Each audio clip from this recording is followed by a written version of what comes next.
அடுத்து இந்த சம் பாருங்க. 25% 25% என்பதுன்னு என்னன்னு கேட்டிருக்காங்க. அப்போ 25%ன்னா நம்ம எப்படி போடுவோம்? 25/100ன்னு போடுவோம். இந்த 25%த்தின் 25/100ன்னு போடுவோம். இப்போ கேன்சல் பண்ணுவோம். ஒரு 25 25, 4 25 100. அதே மாதிரி இங்கே கேன்சல் பண்ணனா ஒரு 25 25, 4 25 100.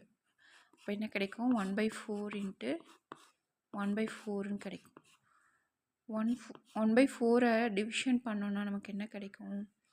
0.25ன்னு கிடைக்கும். அதே மாதிரி இதுக்கு 0.25. ரெண்டையும் மல்டிப்ளை பண்ணோன்னா 25 25 பெருக்கணுன்னா 625ன்னு வரும். இப்போது புள்ளி வந்து இங்கே ஒரு 2 ஸ்தானம் தள்ளி இருக்குது, இங்கே ஒரு 2 ஸ்தானம் தள்ளி இருக்குது. அப்போது நமக்கு ஆன்சரில் வந்து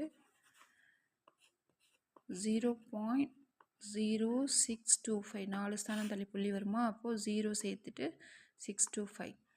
இப்போ ஆன்சரில் வந்து சி ஆன்சர் தான் ரைட்.